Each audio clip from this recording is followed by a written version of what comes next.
This episode is brought to you by Indie Film Hustle Academy, where filmmakers and screenwriters go to learn from top Hollywood industry professionals. Learn more at ifhacademy.com. I'd like to welcome to the show Leroy Kincaide. How you doing, Leroy? Hey, buddy. How's it going, mate? All good? I'm good, man. I'm good. I noticed an accent, so you're definitely not from the States, right, sir? Absolutely bloody not, mate. No, from the UK, from a little town called Maidstone in Kent. Oh, so, yeah, quite out of the way. Different from across the pond. But before we get going, dude, I have to just say, man, like, big fan of the show. Oh, man, thank you. You got me through 2020, not going to lie. Every morning when I was making my breakfast, I was like, yes, Alex Ferrari, let's get that on. And yeah, dude, you're serving and protecting the community of filmmakers out there. It's a big deal, man, that you're doing, mate. I truly appreciate that, man. That means a lot. It means a lot, man. I've said many times before. Sometimes I just sit in front of this mic and I don't know where this goes. It just goes out into the ether, but people are listening. It's hard. It's unlike a rock star who could see the audience. I can't, so I don't know who's listening. So I love hearing stories like that. So, hey, man, 2020 was rough for everybody, and 2021 ain't that much easier. No, who are we kidding? It's like, still here, isn't it? Yeah, we're still definitely. It's still not 2019. So it's take us back. Oh, take us back. Oh, 2015. Oh, the good old days. The world was different. What a time. Gas wasn't seven pounds a gallon like it is now. How much is gas over there now? It's a lot. It's like per liter, it's about one. So I've got diesel. It's like £1.62, I think. 164, thereabouts. That's a pound. So that's like $2.50 us, something like that. Yeah. That's like that. super cheap. It's super cheap, by the way. That's super cheap. Like here, LA, we got to around $6.50 per liter. Per gallon. Oh, you're doing liters because you have the metric system. Because like the rest of the world, you have the metric system. We, on the other hand, are still stuck on gallons. So, okay, let's not get into a conversation of metric system. Let's move into filmmaking. Let's do it. What we're here for. Yeah, so, Matt, you've got a hell of a story, man. It was one of the reasons I wanted you on the show, because you got a hell of a backstory. How did you get started in the entertainment business, and then how did that get into the film business? So my background is very eclectic. Let's just say, like, I've got a diverse space of a repertoire of work. I started in the entertainment field when I was 15. I was a professional wrestler. Stuck to professional wrestling for quite a while. I wrestled probably up until the age of about maybe 30. Oh, wow. And and then pretty much after that, I segued out of the game and just found a passion for acting and filmmaking. I had a great run while I was a wrestler. Had an awesome time. I was in the process of potentially getting picked up by WWE. Had a match on SmackDown. Done all of that, but it just how would I say? It's like, when you do something, you're too good to quit, but you don't love it. It was a bit like that. I know that feeling very much so. Dude, I loved the industry for what it had, but I hated the business. I hated the business with a passion. Because it's like the film industry. It attracts a lot of interesting people. Some people can be predatory. Some people are not so predatory. Wrestling is no different. And it was that side of it that for me just made it not so fun. When you start realizing the magic trick is not really that magical, and you start to look beyond the veil of things, you start to realize that, you're just a cog part of many other 100 different parts, where when you grow up with the spectacle, what you see and what you get are different. So, no, I mean, I'm old school wrestling fan, man. I'm back from the 80s, like when the WWF was kicking off, man. So I'm a huge, I was a huge, I saw The Rock wrestle, man. I saw Hogan wrestle. I mean, I was a big wrestling fan from back in the day. Dude, man, I watched WrestleMania 1 in New York when I lived in New York. So it was like going on in Madison Square Garden. I was living in Queens at the time, and I was watching Mr. T and Hogan, taking that subway down. I still remember it so clearly, dude. So I'm old. That's like the era. Oh yeah, dude. That's when it was really created. That's when sports entertainment started, and that's the time when people didn't even talk about wrestling as being fake, or not fake, but because it ain't fake. Because trust me, I've seen wrestling; it hurts. But yeah, predetermined outcomes, and they're working as a team and all that kind of stuff. But back then, you couldn't even say that. It was like, no, it's a sport. I'm like, dude, the guy's wearing a turban, man. Come on, like he's walking in wearing feathers. Like what? Come on, seriously. You know, Coco Beware, really? So, you're throwing it back. Oh no, dude! Wow. No, I could throw down. I could throw down with my wrestling trivia, man. Back in the day. Oh, British Bulldogs, dude. Are you kidding, man? Oh yeah, dude. It was. Yeah, man. Back in the day. No, I mean, the wrestling scene has obviously, for some of the audience, it's changed a lot over the years. The Attitude Era was the best era for me. Like that was where I was like, I want to live this sport and just die forever doing it. Like, I love it. Because you sacrifice your body so much in the industry, right? Yeah, man. You come home and your back's aching, you've got like scratches all over your body. Bruises, and everything. Yeah. And you don't do it for money. You absolutely don't do it for money because the industry, unless you're at the top, you don't tend to get an awful lot of money. So I have a massive amount of respect to all the indie guys out there throwing down on a nightly basis because, it's a lot on the body and a lot of broken marriages in that industry. It's just very traumatic. I don't need to go into every detail, but yeah, it's the funny thing is that there's a lot of similarities between being an independent filmmaker and being an independent wrestler. Because you're the product. And then the independent filmmaker is trying to make the product, but at the end of the day, is trying to get seen, trying to get noticed.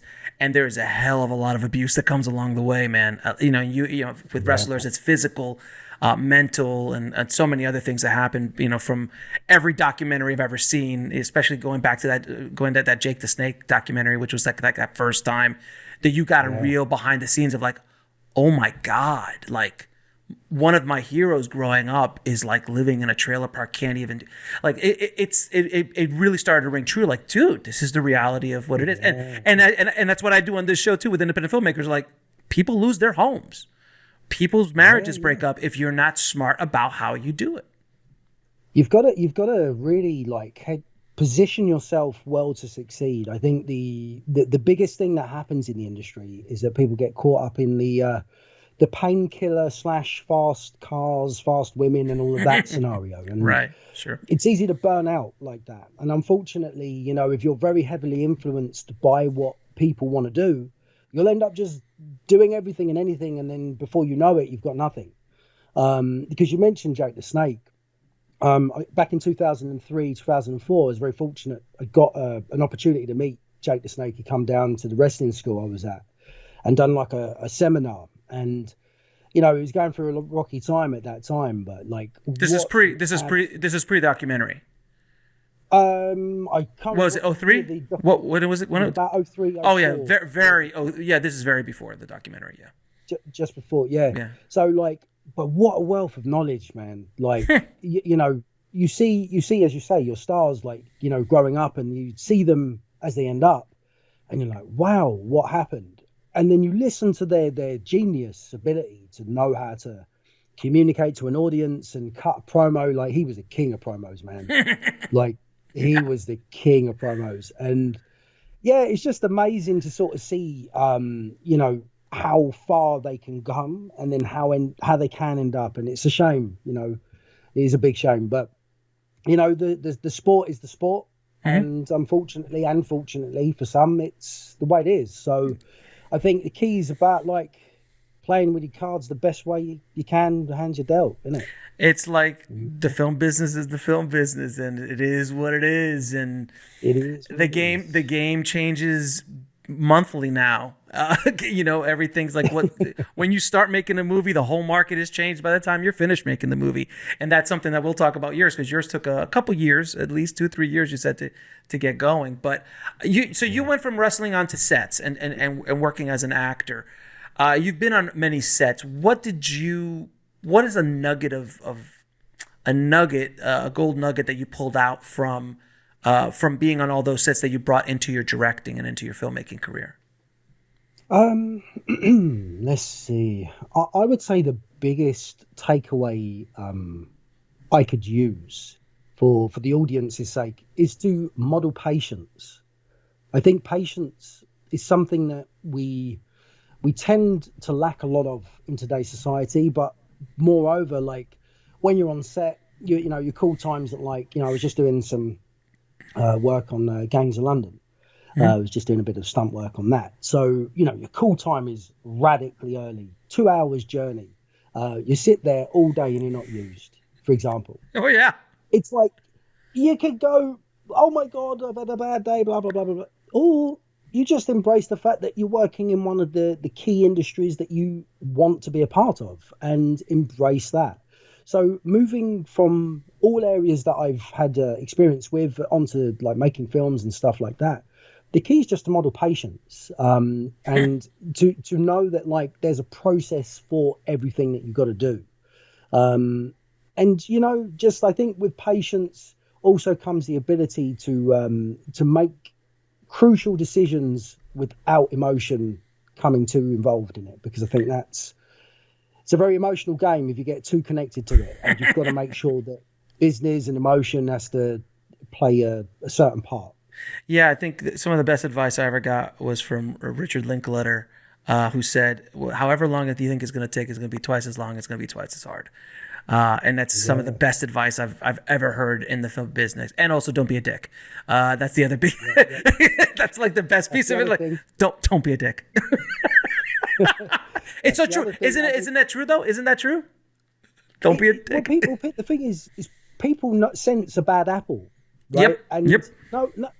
Look, let's not kid ourselves. We all have a bad day. Everybody. Have a day. Right? Yes. But the key is about how you don't allow your day to affect you, but beyond you, others, and try your best to actually be someone that people want to mix it up and collaborate with. You know, it's in this world we have an eclectic mix of everybody, which is important because you don't want everyone the same. So some people you naturally won't shoot the breeze so frequently with, but the key is like you're all there to share the journey, right, and the process. So just all like get your pickaxes up, get your shovels, and just dig. Go for gold, man. Cut wood, carry water. Cut wood, carry water. Amen.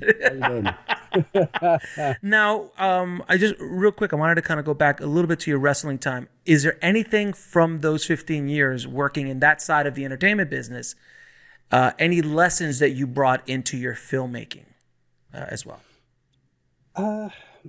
Yeah, I would say it would be the discipline. Actually, the process of realizing that, like, you know, when you start out wanting to do a certain, let's say in wrestling, you'd want to do a certain move, you'd not do it right the first time. The 10th time, you're still not doing it right. The 20th time, the 30th time, maybe by the 40th time, you might have sussed something. And the repetition is the thing that I find most effective in the film industry, where I translate that over. So the way I look at that is being highly obsessed with whatever process I'm going through.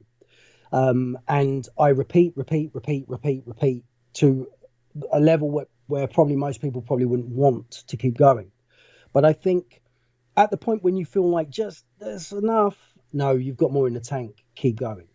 The discipline that I find from wrestling that I pull into this industry, just it's paid off hugely, because it meant at times where I could have dropped the ball, at times where I could have maybe gone, I don't know if I can quite do it.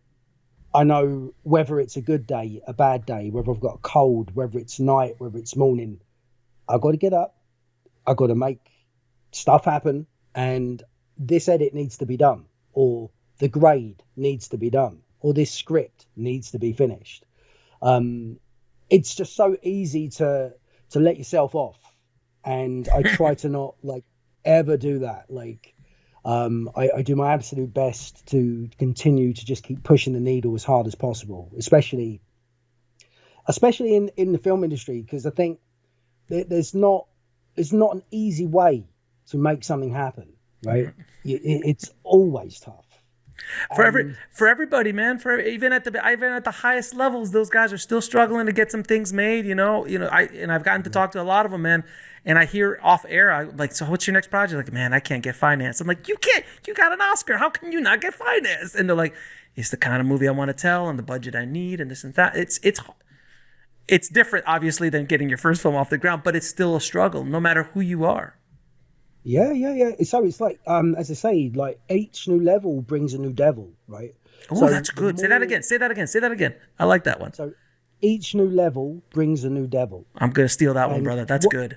Yeah, go for it, man. It's all yours. Nothing's ever really stolen. It's always borrowed. So yes, we're paying it. We'll pay it. I'll pay it forward, sir. Yeah, pay it forward. Just give me a little credit. Oh, and ask Leroy Kincaide on the. With the new levels thing and new devils, it's basically like, the more money you get, the more responsibilities are going to come with the money. You know what I mean? It's like at this level, I've just made my debut horror. It's like, yeah, fabulous. We've just gone out there and we've just made it happen. Sweet. Let's say the next film, we get a ton of investment in. Yeah, that's great. Now we've got responsibility. Not that we haven't already, but we now got a responsibility to make sure that the person that trusts in us gets it back. And then the higher the budget, the more people. And I could, if there was a 100 million budget thrown my way, I think I'd need a stiff coffee, double espresso on the rocks. every 15 minutes on the set. Yeah, to process the weight of how much that is not just about my creativity. That's like someone's trusting you with that. Like that's a lot, man. Like, and that's a responsibility not many of us are gonna ever feel the weight of. So I think we can cast stones, but at people that have done whatever and whatnot. But it's like until we're there, we got to realize like each level with its new devil is a process. Sure. Oh, there's no question, and I've said that to so many people. I'm like, I can't even imagine what it's like to be James Cameron. Like, I can't even comprehend what he did with Avatar. The first Avatar. I can't comprehend what he had to deal with Titanic, being the biggest movie of all time at that moment. That kind of pressure, and also trying to be creative, and also trying to deal with the politics, and also trying to do if you see directors, they age like presidents. Yeah. And it's like because there's a lot of stress unless you're like Ridley Scott, who can bust out like 4 Gladiators a year and he'd be like, I'm good. Like he's just that guy. But because he's been doing it, Jesus, man. I think he spent more time on set than he has outside of set in his lifetime, more likely. Yeah. I think they're back in the mix of doing a new Gladiator, I've heard. Yes, they are. Yeah, they're doing the sequel to they're doing a sequel to Gladiator. I mean, he just busted out that new one, The Last Duel, and The House of Gucci, and now he's doing another. Like he does, and he's like 81 or something like that. I really don't know his age, but he's like there though, dude. One of the most prolific directors of his generation. He just works, never. But I think that's the commercial side of him. He didn't make his first feature till he was 40. Did you know that? He didn't make his first feature till he was 40. That's when he made his first feature. But before that, he had 20 years of 1 million commercials and music videos. But he pulled so much. Like I remember watching I think on YouTube there's like Cook Optics have got like a behind the scenes thing. Sure. And they were talking. It was one of the cinematographers was talking about how he got a lot of his inspiration from doing commercials for Blade Runner and all of that, because he got a lot of time to experiment in that space, and I think that's like phenomenal. Oh no, commercial. Some of the best directors in history have come out of commercials, but Ridley and Tony were the first two that really they broke down. That was before Fincher, and before Spike Jonze and Fuqua and all those, Michael Bay and those guys that came out afterwards. But all right, we went on. See, we just geeked out there. I apologize. So tell me about your film, man, The Last Rite. Tell me the horrific story of how this thing got made. Well, what did I have to do? Literally Like, everything. who did you kill? Who did No. you kill? Where are the bodies buried? Yeah, they're in the back garden. Just don't go digging there, please. Yeah, thank you. No, so like how did The Last Rite come about? Well, I'll tell you the film first. So the film is, let's say, it's a mixture between Exorcism of Emily Rose meets Amityville Horror. Focuses around three elements: sleep paralysis and night terrors, demonic possession, and shadow figures. Like they're that's where the heart of the story is birthed from. Inspired by true events, not story, true events. Some of the events that have inspired that story, I had personal experience with. So, I used to get a lot of night terrors and sleep paralysis stuff when I was a kid. Very interesting story. I won't go into massive detail, but yeah, some things that affected aspects of my sleep right up until later years, being like, nearly 20. And I drew a lot of my inspiration for the piece around the subject matter itself. And then I just wanted to like serve it the best way I could by telling a story that needed to be told without all the smoke and mirrors stuff. There was no budget to make it like, with heavy CGI and all of that. So it was a case of doing the absolute best at telling the story without any all the bells and whistles, and giving it key execution. And that was really what we did. So we started in 2018, started beginning the script 2018, and filmed in 2019. There was a little story there with that. It was due to shoot in March of 2019. So we'd just secured the beautiful house that we went to shoot in. So it's like, yeah, let's get this house, pay for the house. What little bit of money we had, we booked the house for a month. And then just in between that, I was doing door work. So I was a part-time doorman. So I was working in nightclubs and stuff like that. And this big fight erupted, pretty brutal. This guy got punched in the eye with a key, horrible stuff. And I put my arm out and tore my bicep just before I was due to film. Oh. And this was literally like the 20th of January. And I was about 4 weeks out from filming.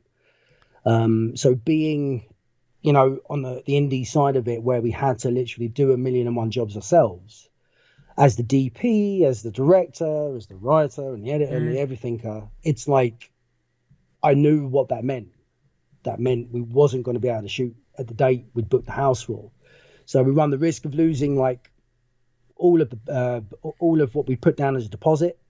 And everything. So luckily we were able to work that out. So we pushed filming back until September. And then, 2020, where you got me through, was pretty much the edit. It was lots of editing, lots of cutting backwards and forwards, because I had a lot more time. Everyone had time on their hands. Yeah, you got to perfect it. So you self-financed those, right?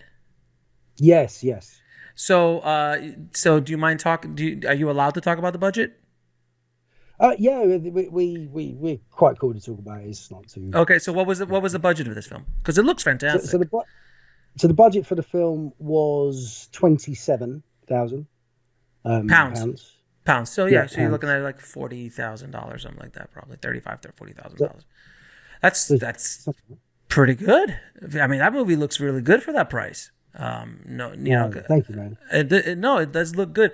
Look, I get hit up all the time after people want to be on the show, and the first thing I do is I check the trailer, and if the trailer does, I'm like, I can't, man. I'm sorry, I can't. Like, I can't.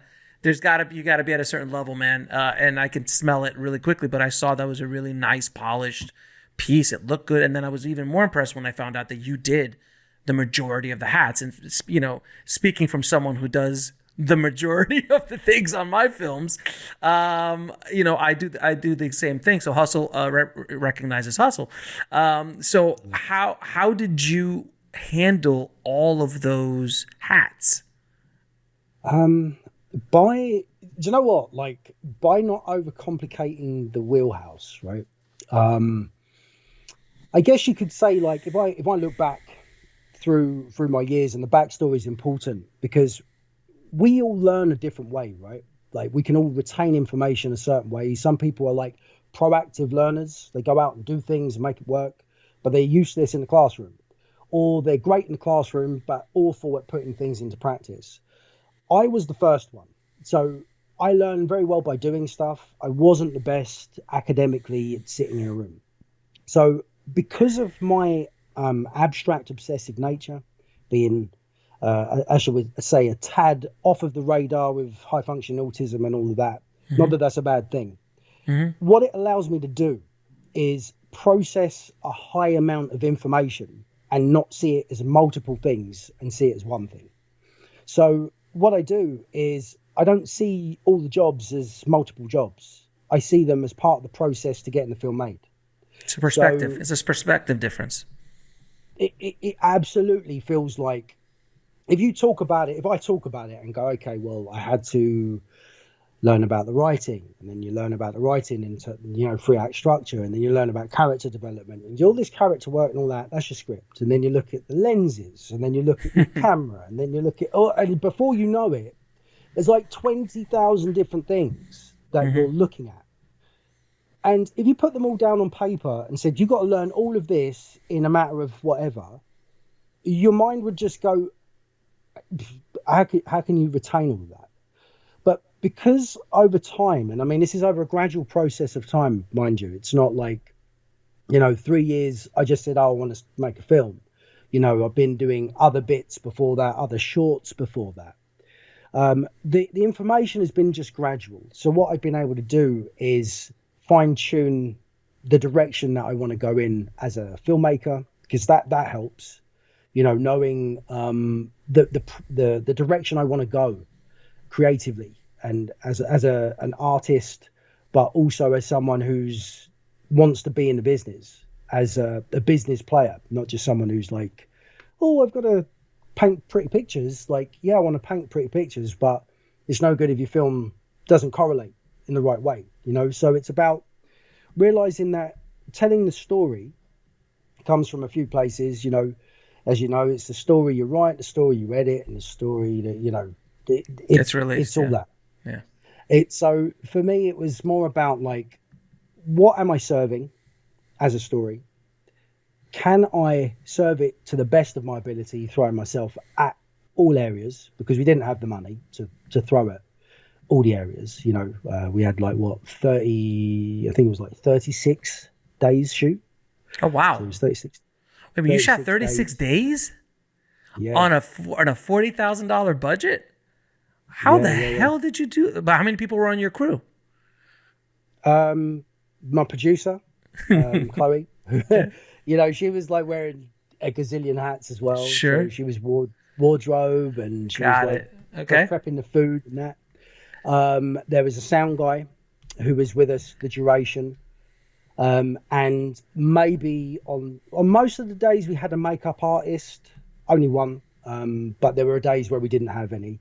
And then other than that, it was all me. Like, so you rigged all the lights. You set everything up yourself. You had no gaff. You had no gaff. You had no grips. None of that stuff. You just figured it out all did yourself. Well, man, that's even more impressive looking at the trailer, because you look at that film and it looks polished as hell, man. It has a very good look to it, and it looks polished and doesn't look like it does not look in the least like you shot it for $40,000 and had 3-4 people on set. I mean, it is a one location. It's basically a one location movie, right? 14. 14 locations? 14, I think. Yeah. No, but most of it takes place in the house, right? Most of it takes place in the house. But you ran around. You ran around outside of the house as well in other locations. No. So what we did, we had a one block during the house process, which, that was a process in itself, because it was balancing night and day, and a lot of the film took place at night, and there were some night and day shoots where people got like no sleep. But ultimately, once we got the block of the house done, that was the main bulk of the film, and then there were other bits where we had to go to like a church a couple of times. It was like 2 churches. It was like another monastery sort of place which we used, where there's like an interview type of deal going on there, or meeting. So yeah, it was a variety of different locations to try and even though it takes place in one location, it was about trying to make it feel like it had more scope around it, like it's a world there, as opposed to just it's a house, like, you know. So there was a lot of legwork by all parties involved. But yeah, we at most we had 4 crew on a day. Jesus, at most. God bless, brother. That is impressive, man. Because I know what it feels like shooting. I shot my first feature in 8 days for like, you know, a few thousand bones, and I did most of everything, and I had at the most 3-4 people on set. And mind you, mine was a comedy, not a horror, but it's still, yours came out looking really, really nice, man. So congrats on that, bro. You're talking about the Edge Meg. and Design. No, I'm talking about This Is Meg. Oh, This Is Meg. Oh, This Is Meg was my first feature, which I shot for $5,000 over the course of 8 days in LA, and we just shot a bunch of people's houses. We shot it, I think 8 total days, and I shot it. That was when I DP'd myself, because I was like, what the hell, I want to shoot it, and it was my first feature, and we sold it to Hulu, and we sold it internationally, and we had some faces and some, you know, some stars, not say stars, but faces that people would recognize. And it did very well. Ego and Desire was a whole other go. That was just me running around for 3 to 4 days with me and my sound guy and my cameraman and my DP, and that was it. So it was like 3 people running around Sundance stealing the entire movie. I was going to say, it looked very interesting the way you picked stuff up. Because I was thinking, I'm sure, did you have permits? Did you permits? Permits. You didn't do that. I just stole the entire movie. Even went to Sundance headquarters and shot 2 scenes there. Yeah, man. We were just fearless, man. It was just and it was so scary because honestly, I got on the airplane and I didn't know if I had a movie because I didn't have time to watch the film because we shot a total of 36 hours for the entire feature. So production time was 36 hours. And there was just no time to sit there. I mean, I saw that we transferred files, but I didn't look at dailies. So I really didn't know idea if I could feel if it was going to be a really, really long short or it's just going to be a feature. And I was like, I just need to make it 70 minutes. That's all I care about. I just needed 70 minutes, and we made it to 73 minutes. And I think we used 98% of all the footage we shot. But oh yeah, dude, it was just like, it was such a crazy experiment. It was an experiment. You know, it was just like, hey, let's see what happens. And don't forget, I was also shooting interviews at the time, too. So I was like making the movie on a side hustle while I was actually interviewing people for the show. It should be more like about how you made that happen, because like, as someone that, you know, if you're doing the DP stuff as well. No, that wasn't. That one I didn't DP. I actually was smart enough to bring my DP with me. So it was me, my DP, who was also my camera op, with my gear and my lenses, and you know, we talked about how I wanted everything to look and everything like that. We shot it with the the Blackmagic 1080p pocket camera, so I wanted that 16 sensor, and I had an amazing sound guy. That was the 3, and then I had one friend who would just come and do whatever. So we had 4 people crew running around with 3 talent, so it was 7 of us running around the entire Sundance just shooting stuff. It was insane. It was a different world when people could actually go on a bus without a mask on, and there were crowds and all this stuff. And was it the crowds? Oh man, what a time to have been alive, right? No, yeah. What a time to be alive. God. Jesus. You wouldn't think though, it was like literally like a couple of years ago. It was 2-3 years ago when we shot it. Yeah, we shot it in 2018. I released it in 2020, in January of 2020, right around Sundance time, and we actually premiered at Raindance. We world premiered at Raindance. I was just going to say, I was going to go down there that year for for Raindance, but then it obviously lockdowns and stuff happened. But Raindance, I saw that it premiered there. That's bloody awesome, dude. Yeah, that was a big festival really for us. Yeah, that was a great festival to world premiere at, and the only festival, honestly, that didn't have a stick up their butt about a film about Sundance, because I didn't realize how if you've seen the movie, you'll understand it is a perfect film festival movie. It literally is as perfect for a film festival crowd as you can get. And film festivals just had a real big stick about promoting Sundance. And because you don't want your audience sitting watching a movie about another festival that's much cooler than the one that you're at. And I didn't consider that when I made the film. I thought it was going to be like a gangbuster across, like, oh, this is getting into Cannes, this is getting into Toronto, this is getting into South by, this is nope, nothing, man. I got rejected. Everybody is like, access denied. Access. Oh no, access denied. Access. But I always tell this story that Sundance. Normally, when you send something to Sundance, you send that Vimeo link, and you see like it gets seen 2-3 times. A couple of screeners will watch it, and if it gets up a little bit, you might have 4 or 5 people watch the movie. It had 60 views. It just got passed through. Everybody watched it because everyone was like, "Someone shot a movie at Sundance. Do you want to see this?" Like it was like this whole thing. And I've actually met. It's so funny. I won't say who it is, but I've met other programmers that are big at big festivals, and they'll go, "Oh, you're Alex. Yeah, I've seen your movie." And I was like, "Really?" They're like, "Yeah. It's when you shot at Sundance, right? Yeah, we saw it." So it's just so it's like this cult little thing that goes underground now. But anyone listening, if you haven't seen Ego and Desire, please go watch it, because if you're a filmmaker, man, it's built for filmmakers. Now I have to ask you, man. So all right, so we all have that day as directors on set that the world is coming down crashing around us, that everything's going wrong. And oh my God, how am I going to get out of this? What was that day for you, and how did you overcome that obstacle? Right now, I really wish I could say that happened. It didn't. So you were perfectly run through. Everything was smooth all the way through. Outside of a day getting rained off, which was an evening, so we'd shot in the day in the house. And then there was an evening we was due to shoot. But because it was raining, I was like, well, we'll just move it to another day.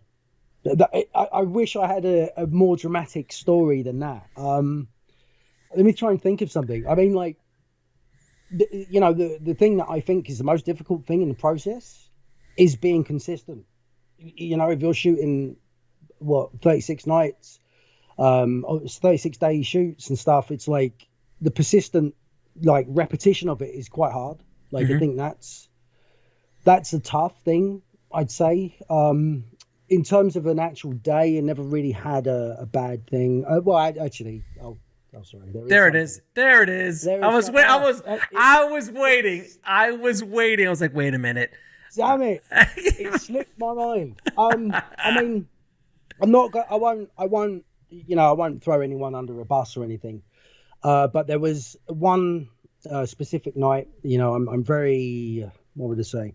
I'm quite a hands-on director. I believe in allowing a lot of room for people to play and have fun.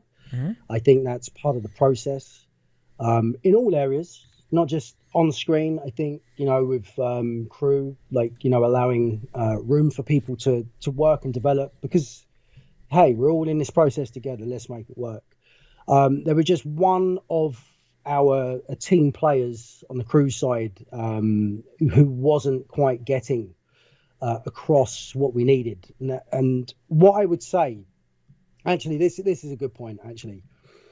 What I would say would be to stop the process of processing thinking when you sense somebody is not right as you get going. Mm-hmm. Now, you have interviews with people, right? You get people on board, you get people in the mix, you hope everyone's going to stick by their word and do what they say, because that's why you employ them, to get them in the mix. You're like, look, we got naffle budget. It's going to be a crazy ride. We want to do a fabulous thing with this project. You want in? Like, it's your first film, it's our first film, whatever. Like, let's just have fun. There was one of the people that we got working with over time. It did, what would I say? She probably should have left the project in the first week, but you're trying to manage a budget and you keep people on board as long as possible. There was a point where we almost didn't get the main part, one of the main aspects of the movie, because of this individual not quite being not up to task. The attitude just wasn't right. I know. And I try. I want to come around and give hugs and love and rainbows and unicorns, but sometimes it unfortunately just doesn't work. And that managing a person at 4 a.m. after a long slog of hours and that it can be quite taxing. So I think that was a tough thing, and the way I managed that is with empathy. You have to remember that, like, people are there away from their family and their loved ones and whatever, and I understand that. And I think it's not about being a lion and trying to bite people's heads off. It's about just being like, okay, it's hard to not take it personal, though. Oh, as a director, absolutely, I understand that point. Yeah, easily. When you're trying to create something and someone is trying to project to you what you need to do versus, no, this is what I want, not what I need you to do for me. I just need this and all. So that managing those things in that moment in time would probably, I would say, was the toughest bit. If I'm honest, it wasn't like, an actor didn't show up or, we lost the location or anything like that. Right. But that's actually more, I think that's even more devastating than, an actor not showing up sometimes, or because that's a one-off thing, where this is a continuous burn if it's not handled properly. Yeah. And it's like, one of the things, especially in the indie scene, right, is when you don't have a lot of budget to just, okay, thank you very much, thank you for your time, end of today, we'll get someone else in, whatever. When you don't have the budget to really play in that ballpark, you've got to remember, like, you now run the risk, if the longer you keep said people in the mix, you run the risk of derailing what you're trying to do. That's one of the things that, like, because I believe, for me, I like to, as I say, I like to give hugs, love, and all of that, because it's a tough process, this thing. Mm-hmm. But there comes a point where you have to ask yourself, like, what is everybody here to do? If you are all here to tell your story, to get your film across the line, because it's tough, lots of days, lots of hours, and all of that, how do you work this situation to make it the best outcome for all? Now, sometimes you have to make a tough decision to do that, because if you don't, what happens is you end up looking back in the edit going, I wish I'd done this, I wish I'd done that, we shouldn't have done this, we shouldn't have done that. And I don't know, as a filmmaker and a director, I can't allow myself that much leeway to sit down in the edit and go, I wish I'd have said this. No, you've got to do it. No, and I think that's a lesson that you learn. I think that's a lesson that you learn as you get older. I mean, even though this was your first feature, you'd been around the block a couple times already by the time you made your first, as a human being. You've been, and also just bumping around in wrestling and also as an actor. So this wasn't your first barbecue per se. So you've had some experience, but when you're younger, you don't want to ruffle feathers. It's about, ego sometimes, and you don't want to start fighting and things. So you let certain things go. But when you get into the edit, you're just like, damn it, I wish I would have gotten that. Damn it, if I did, now I have to cut around this, and this is not exactly what my vision was. That's a lesson you start learning early on as a director. And I just had it happen a few years ago when I was on a show that I was doing, and I won't throw them under the bus either, but there was a key crew member. We had to shoot. I shot 96 pages in 4 days, and it was a show, an 8-episode show, and we never went over. We shot 10 hour. I think it's 10 or 12 hours. I forgot what it was, but we never went over, not one day. And this guy was giving me problems day one, and he was just giving me attitude. And the funny thing was, it was my production company. Like, my producer hired him. My line producer hired him. So I was literally paying his bills. And he had no issue.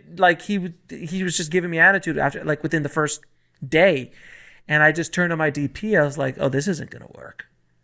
we're going to have a conversation. So I pulled him aside and was like, look, man, either get on board or get out of the way, because I can do this without you, bro. I've been doing this 25 years. I don't need your position. I'll handle whatever you're doing. So either get on the board or get the hell out of the way. And it was a very smooth sail after that. It was very calm, relaxed. Yes, sir. No, sir. But, sometimes there are those he was a little bit older than me, and had no idea, not that I'm anybody, but had no idea what experience I had. He just saw some guy show up and he's like, who the hell's this guy? Yeah. And sometimes you've got to show some teeth, unfortunately. You've got to, because it's your responsibility as a director to tell the story. It's in your hands. And if you don't fight for the story, nobody else will. So, yeah. And as an old DP friend of mine used to say, you're surrounded by assassins. So there's constant things happening all around you all the time. And I use that term constantly. It's like, oh, surrounded by assassins, because it's like, oh, this is not working, or that didn't work, or I can't get the dolly track fast enough, or I got to set this light up again. I got to make it turn around. It's 1,000 things. But yeah, that term, surrounded by assassins, is very, very apropos. I like it. I like it. You can steal that one, and you can steal that one. It'll be an even trade. It'll be an even trade. Yeah, I'll put your name just underneath it, like the quote, surrounded by assassins. Yeah, I do think though, when I've listened to the Savannah, I'm someone I like to put my ear to the floor and listen to what the consensus and how things are and what's moving and what's going around. I think it's definitely a subject that I believe a lot of people would talk more about, but they treat it very much like taboo in terms of dealing with problematic characters, because unfortunately, you are right, the surrounded by assassins analogy is very, very crucial, because everybody is making a movie with you, or they're making their movie in your film.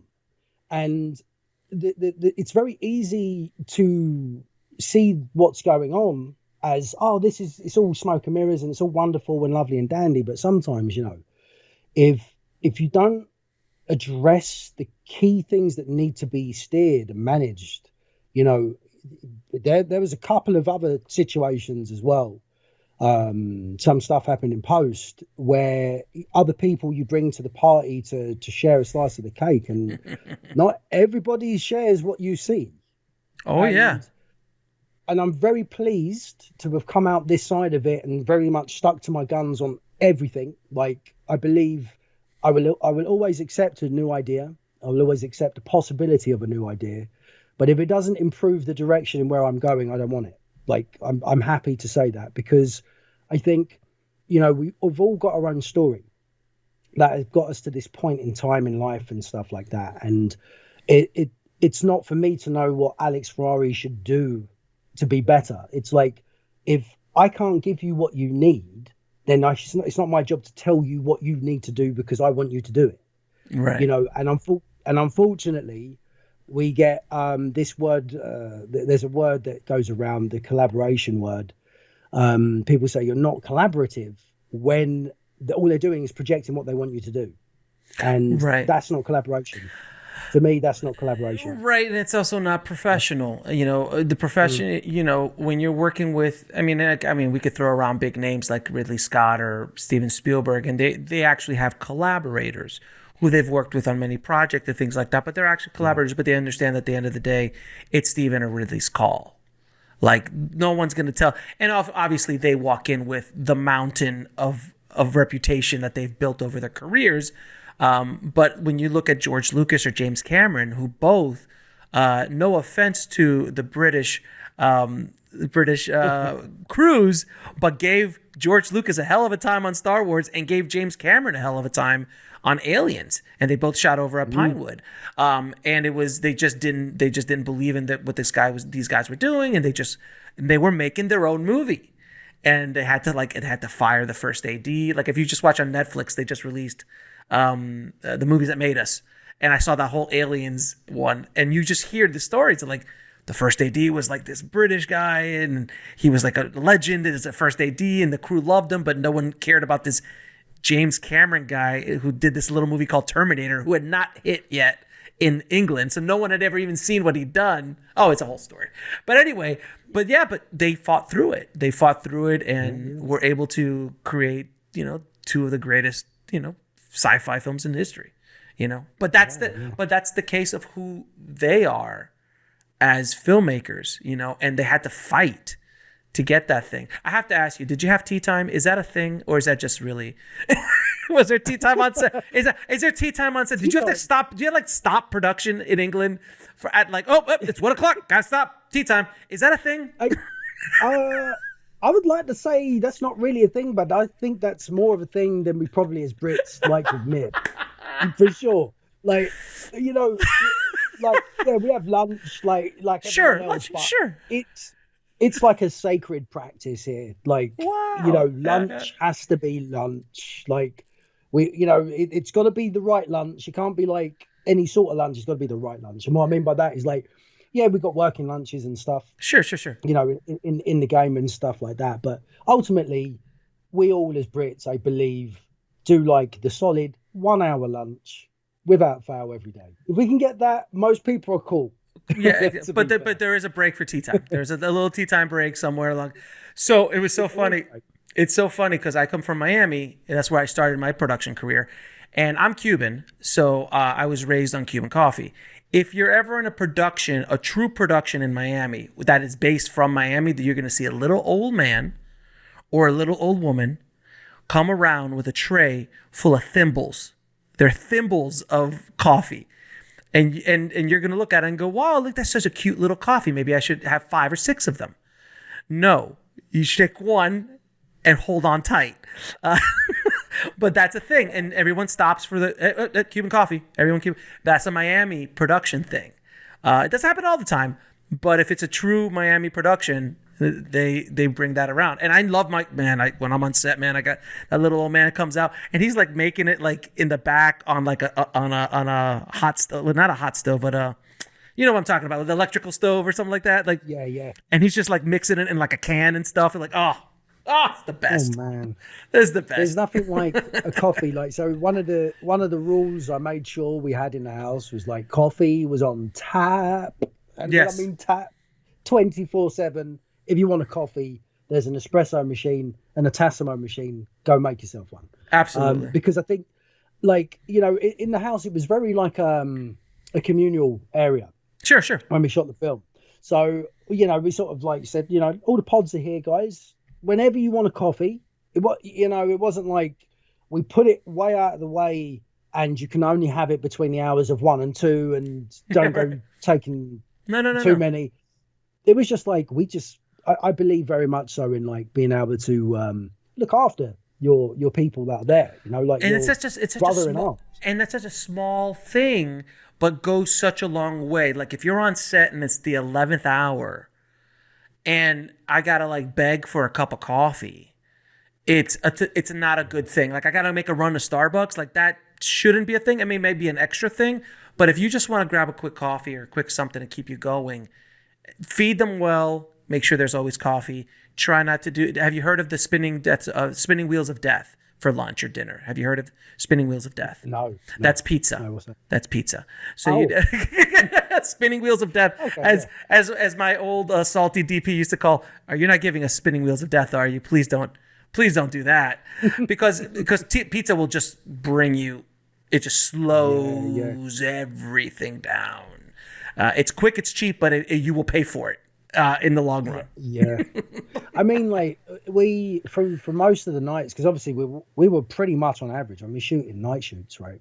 We pretty much all became nocturnal.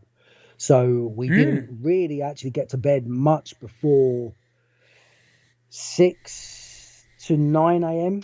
on average for most people. A couple of, the legendary crew, Jonathan Ito, he was our sound guy.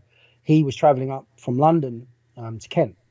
So he would come down and he'd get down for 5, maybe 6 p.m. He'd have his nice coffee, he'd have his token coffee as he would always do. But then by the time he was finished, he would have to drive another hour and a half back. God bless like him. six in the morning. And this guy was like one of our like bedrocks. Short sound. Of the production, because like I think for me, I absolutely worship sound. I think sound. It's such a big thing. Look, when I was making Ego and Desire, man, people were like, how the hell did you get that sound? Like, it sounds amazing. I go, it's all a mixture between my location sound guy and my post sound guy. And both of them working together made that movie sound much better than it ever had any business of sounding. And it gave the whole movie a production boost, a production value boost. It's so important. Yeah. I mean, one of my, he was the key person that we got involved first with. So he was our first team player. And I said to him, like, we're going to be working very closely because, I'm DP in it and stuff. But one of the things I said to him, I was like, look, you are like pretty much like God on the set in terms of if you need more time to set up that thing to get the sound right, we're going to take the time and we're going to set that up how you need it. Because he was on his own. So he didn't have a mixer or whatever. He was mixing and doing all this stuff. He was mixing and holding up. Oh yeah, dude, it's insane. Oh no, dude, these guys are ridiculous. I have no idea how they pull that stuff off, man. It's amazing. It's amazing. He was amazing. I mean, there was a couple of times I was like, oh, damn it, we got a booming shot, but the shot was great. Oh, we'll fix that out in post. Are you kidding me? We'll fix it in post. We'll fix it and go clean that up. I always have a rule, man. If I'm on set, I'm the only person that can say we can fix it in post, because I'll be the one fixing it in post. No one else is allowed to say we'll fix it in post because they have no understanding of what it actually takes to fix it in post. Oh, mate. There's one of the main scenes in the movie where we got the main like exorcism thing going on. Lots of action going down, lovely jubbly. So I've set the light up. So I've tried to make this light feel like there's some ambient moon like kicking through the room, but it's just like this green hazy sort of thing. I was like, yep, sweet, placed it there. I've got no choice to think about, is it bouncing off of the bloody bed? Is it bouncing off of here?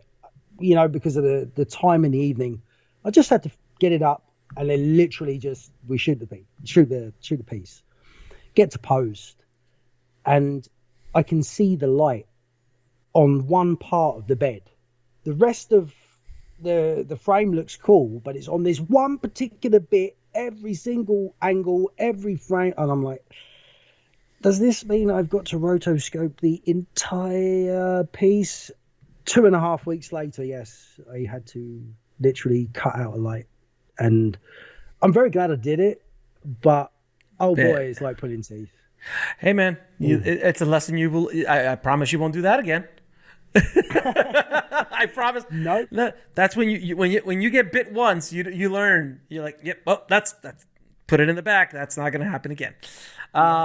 Now, another part of your story, man, that's really remarkable is that you landed a major, somewhat say legendary distribution company for indies, Samuel Goldwyn here in the States.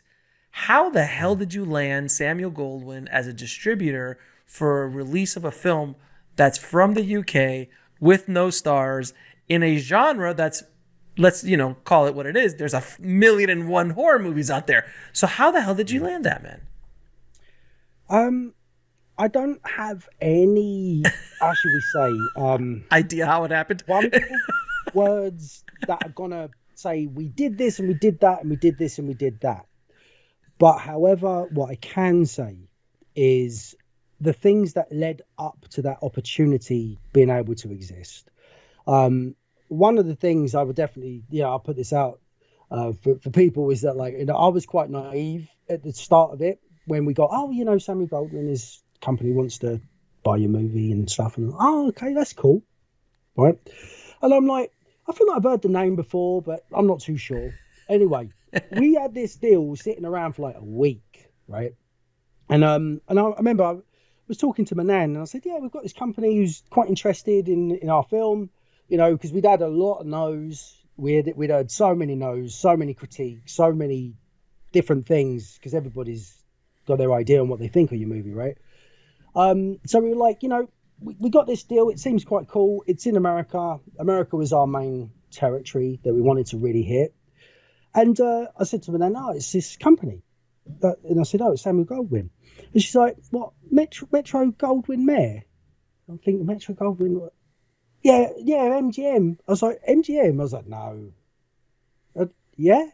Literally, like, for a week, I was sat with this name loosely in my head, thinking I'd heard of it. And then I researched it. I was like, what an idiot. And I realized it was the part of Samuel MGM. Goldwyn. Yeah, Samuel Goldwyn. Yeah, the legend that he was of this period of time, and the legacy that company represents was just like, I was very taken back. I'm not going to lie. I was like, his little old me from a little modest village, don't come from any specific background. None of my family are filmmakers, getting our movie with very little resources available apart from pardon my French, apart from a big ton of hard work and just effort put in, got our film there. And I did ask myself this question. I was like, what has led to this point in time for us to get this movie with a company like that? And, to answer your question, I think one of the things that I believe is the biggest thing was that I never lost sight of the vision that I had for the film throughout the entire process. This meant that there were times of conflict, and when there were times of uncertainty and there were times of doubt, it was just reminding me of that first time. There's always a first time for something, right? So when you've cut your film, that feeling you feel at the first time it's together is a feeling. The feeling when you first hold your script from being on a computer to being in physical form is a feeling. And it's remembering that was the thing that I think ultimately paid the way forward, because there were times where we was questioning, do we cut more of the film out? Do we not have enough of this? Do we not, all this doubt. And you have to get to the stage where you have to believe what your intuition is guiding you to do. Not necessarily the feeling side of oneself, but like your actual intuition. Yeah. Your gut, the stomach. Yeah. Mm-hmm. Yeah.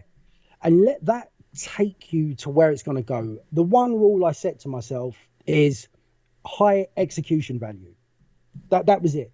Like, I was like, I want to shoot it the best way I can with the most I've got. So making that work in pre-production was the key. It was like finding the right camera, finding a lens package or lenses I could get, working with any diffusion if I used any, realizing that I had to research my arse off to be able to figure out the best way to communicate my message as a director. And then the rest, I would just say, slowly took its way forward. And, we spoke to different people, some sales agents, one we went with.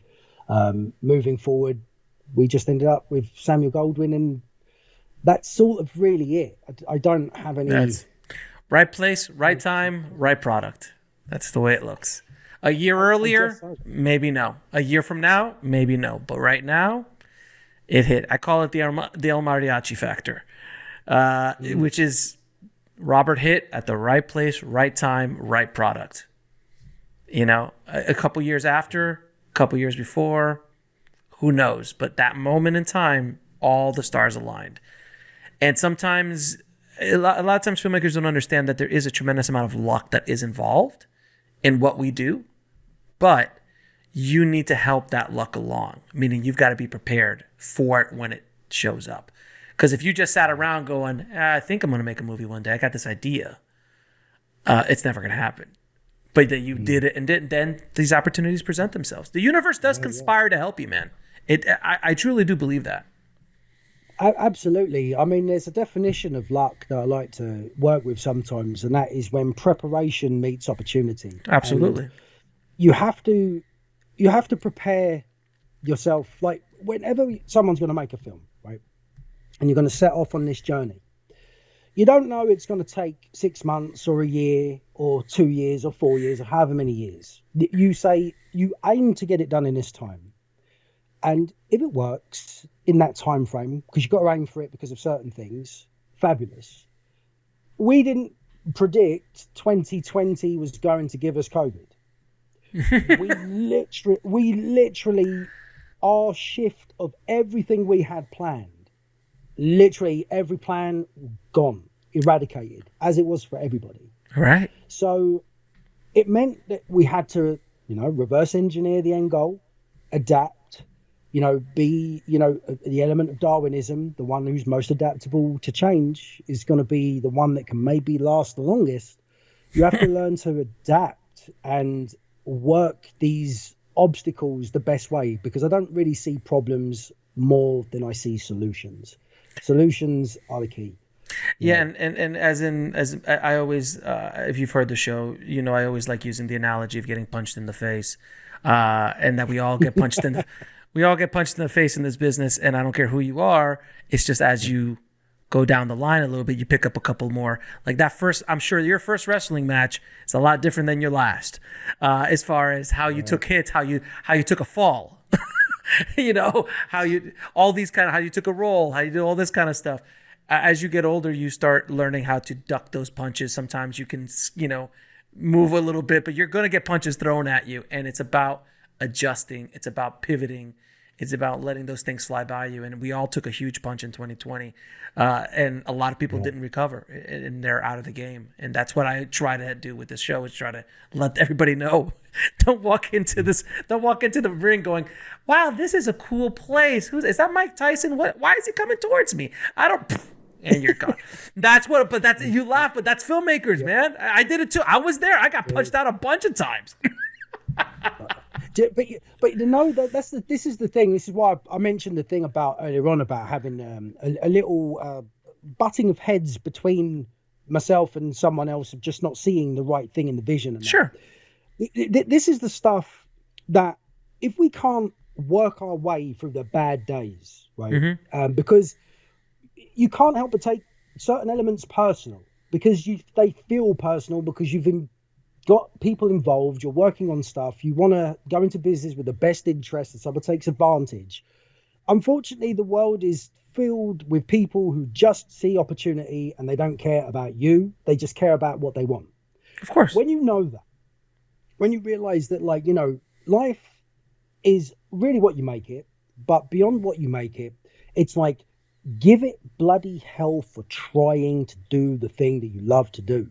And who can say you can't make it happen? Who's to say you can't do these things? Because, we've all heard these stories of people that said, oh, you can't do this. I've even got one of those myself. Oh, what? You mean somebody told you couldn't make a film? Shocking. Shocking behavior. Yeah.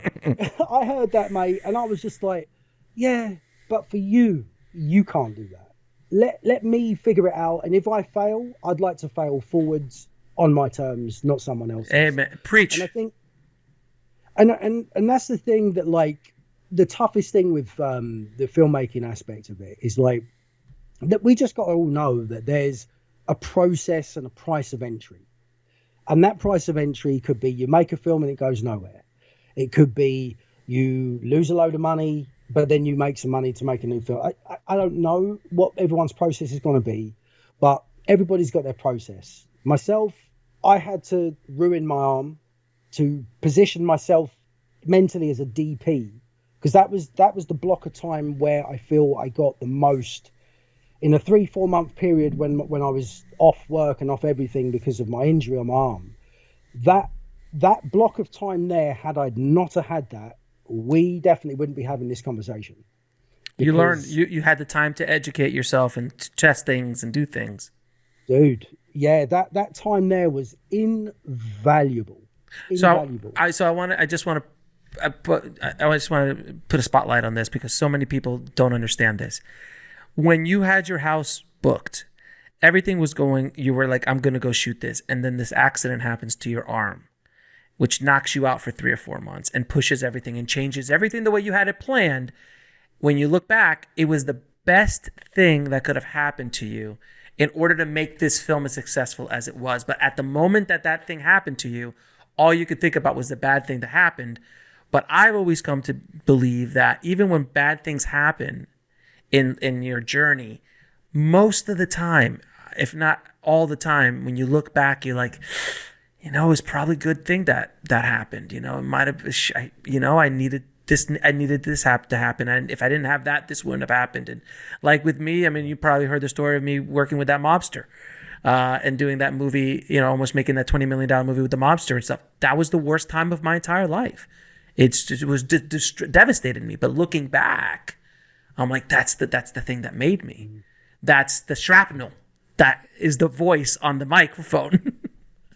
Absolutely. I mean, these are character defining moments, because, when if I go back when I hurt my arm, I remember my first thought was, it wasn't the fact that my bicep wasn't in its right place, because the shock of that happened and that was gone. What was left after that fact, within the 5-minute window, while there was still the fight and stuff going on, and I was still sort of trying to figure it out, what was going on in the crowd of people, was actually, I was like, I'm no longer going to be able to hold this camera. And for me, it was more, in a way I look back, it's funny, but like, for me, it was like a life or death situation, because I was like, this is my opportunity to build something that potentially can change the trajectory of, or start the trajectory of change for the rest of my life. Now, it sounds quite ambitious, quite bullshit to say it, but I feel very much like purpose is in me creating the film. So because I'm so connected, or was so connected, the injury wasn't the problem. It was like, nah, I'm not going to be able to hold the camera. We're going to lose the location. We had the casting for the lead actress the day after. Not any months or whatever after. The following day, I had to go, after being in hospital till 5 or whatever a.m., I had to go to the casting to cast our lead actress. And then I had to say to her, I'm really sorry. We've booked you to try and do this. If you're still available, just to let you know, we're probably going to have to shoot in September, because I tore my bicep and it's black and blue. So it's so funny that you say that, because I just had someone on the show. As of this recording, it hasn't come out yet, but it will come out in I think next week, where their first thought, they lost their house. They have 7 kids, and they lost their house because they mortgaged it to make a movie that failed. And the only thought in his mind was like, oh my God, I'm never going to be able to make another movie again. Not that I've lost my house, not like how am I going to provide for my family. The first thought that came to his mind was, I'm never going to be able to do this again. And I call that the beautiful insanity, because that is what we are. We're insane, but there's a beauty behind our insanity, because we as filmmakers don't think clearly. because we're insane. We're insane. The whole process is insane, from the indie filmmaker trying to make their first movie all the way to a $200 million blockbuster director, an Oscar-winning director. There's an insanity to what we do. And you have to have that spark of insanity to be able to do what we do. But sometimes it goes too far. And that's when marriages break up and families break up. And you're desolate. I've talked to homeless filmmakers before that they got homeless afterwards. This is not a game. But unfortunately, like I've said before, once you get bitten by that bug, it's with you. You can never get rid of it. Ever. You can't. It'll go dormant for 30 years, man, but it will pop its head up. Like when you're 65 and you're retired after being a doctor for 30 years, and that's the safe route. And you're like, but you know what I really want to do? I really want to direct. Like, like I wrestled, I've been wrestled, but what I really want to do is direct. There is an insanity there to that process, and it's a beautiful insanity. It is very beautiful. It's also weirdly very it's like being tortured as well. Oh! Weird way of looking at it. Of course it is. Because like I think you see, this is the issue with creativity, right? And now I'm someone who believes very much in creativity is very spiritual in the Sure. way that we connect to a vision, an idea, and we channel it from another Sure, sure, sure. astral plane or whatever. Now, when you have foresight to be able to see your vision, you have to deal with the world doesn't see anything close to ever seeing what you see. Mm-hmm. The only way you can get that is you have to make it. You have to bring it out your head. Even when you're in the process of filming, you can show a little rush from the day, but it's not the movie because it's not edited. So the process, and this is just in any art form actually, or any form of creativity where you have to build a vision in your mind to project it to the world, to give it to the world. Can see something that nobody else sees, live with it day in, day out, month in, month out, year in, year out, and still have no one see it, it is like absolute torture until you birth that little beauty. And once you've done it, the work is done, next to the new level and new devil, right? Mm-hmm. But while you're in that creative process, I got to say, like, it's a blessing and a curse being creative, because you're never at peace. You're always thinking of new ideas, feeling creative vibes coming to you, wanting a new idea. And our key is almost like being like a radio and tuning to the frequency that we need to stay focused on, because otherwise we're like a dog in front of headlights, right? We're just Shiny lights. Yeah, shiny. Yeah, it's all shiny lights. All shiny lights. No, you're like squirrel, and you just turn and you're like, what? What's going on over there? No, you're absolutely right. And you're right. There is no peace because we have 1,000 ideas at 1,000 times a second coming in. And we know that we, unlike, let's say, musicians or painters who can go out and paint something in a, or go out and write a song or play a song, that's a lot easier time-wise, not craft-wise, but time-wise, than making a film, because film is arguably the most complicated art form on the planet, because you've got to gather so many people. There's so many other disciplines other than the artistry, the politics of it, the psychology of it, the business side of it. There's so many elements. It really does bring the whole package together of all the arts and business and the worst and the best of humanity come into a film set. I mean, there's no question. So it is a beautiful insanity that we live, my friend. Now, where can people see the film?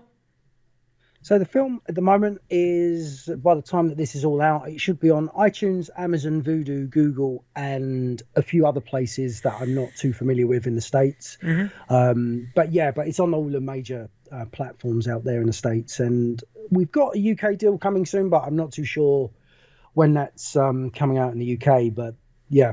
Very cool, man. Who knows? We just get told, like, this is where it's going. This is what's going on. Fabulous. As long as the check shows up, brother, and clears, that's all that matters at that point.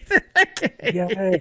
You see, that's the madness, isn't it? It's like hearing, because you've had some beautifully interwoven stories where other filmmakers, God bless them, have come on and poured their heart out, like, by getting stung and completely ripped off. And it's like, it does make you feel very much like, damn, like, is it even possible to get a film out legitimately anymore without being taken advantage of?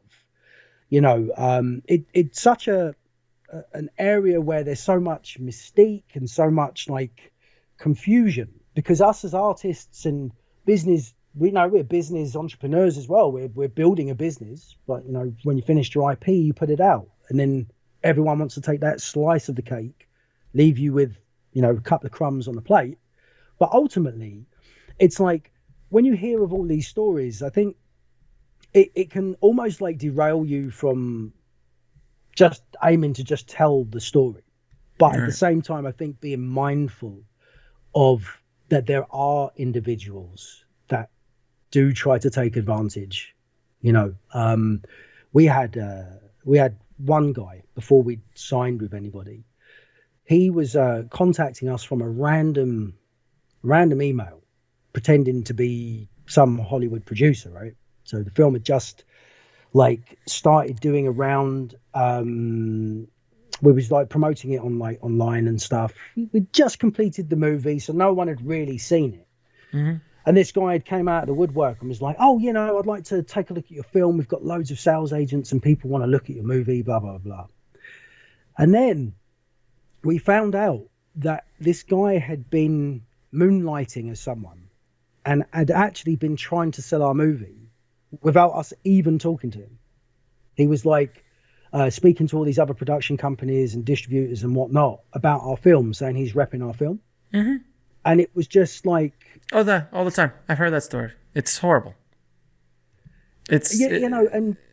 Look, man, don't get me started. You know how I feel about predatory distributors. That's why I mentioned it. I mean, that's a key. I will go off. It's one of my missions in life. It's one of my missions in life to help filmmakers as much as I can in that department. But the atrocities that I've heard of, it's shocking. And things that I haven't even hit the air. Never been on the show. Things I hear about in private are maddening. To the point where you're just like, I can't even believe this is legal, and it isn't most of the time. But yeah, I've heard people like, and then like, so let's say a production company bought your movie. Did he have the masters? He didn't have the masters, right? This guy. Well, this guy didn't have enough. He didn't even have a trailer. Right. So this guy was this guy was literally going to scam a production company or another distribution outlet by saying, get the money, and then say, and then you're going to get in trouble because they're going to call you and go, "Hey, where's our movie?" I'm like, "What are you talking about?" Like, I've never heard of it. Do you see the kind of, there's just so much of that on that side of the business. It's not for the faint of heart, man. This whole thing is not for the faint of heart, unfortunately. And it is my job to let everybody know that they are walking into a ring and there are going to be punches thrown at them. And sometimes there's some MMA guys in there too. So that's even rougher. I'm going to ask you a few questions to ask all my guests, sir. What is the lesson that took you the longest to learn, whether in the film business or in life? Ooh, what is the lesson that's taken the longest to learn? Ultimately, I would say the lesson that has taken the longest to learn, truthfully, is to trust in my first intuitive nudge to do what I feel I should do. I think we second guess ourselves to the point of where we end up getting confused as people, as general. And one of the things that I feel that this took me the longest to trust was what makes me think I could do said thing without doing said thing before. This is a question we ultimately all face, but somebody's got to have a first time every time, right? It's somebody's first, whichever way you look at it. Mm-hmm. So realizing that, I think once I learned how to, trust in it, let go of any doubt and just run with it, the last right is the child of trusting that intuition. So I'd say if anybody's listening and would get something from it, like, just they could take from this, I would say just trust your intuition and, don't never second guess yourself. Like, you get one life and you've got to take the best swing you can, right? Absolutely. Amen, brother. I appreciate that, because that's something that's taken me a long time to hone, is listening to the gut. Because there's something inside, I don't know what it is, but it's something that tells you certain things. And if you can tune into that, you're going to do a lot better than when you don't. Don't let your head get involved. It's quite crazy, dude, because like some of my work that I've done aside from this is I've done a little bit of, like, I don't want to say life coaching, but I've looked at a lot of like thinking into different results and altering mindsets, right? And the mindset is the real thing. It's the thing where people become their self or they die as a result before they're even dead. Mm-hmm. What do I mean by that? Is, we create self-sabotaging activities by default because a lot of the time we're born into a family system, environmental system, ghetto system or whatever. And we have to break the cycle in ourselves to realize the potential. Now, everybody's got potential.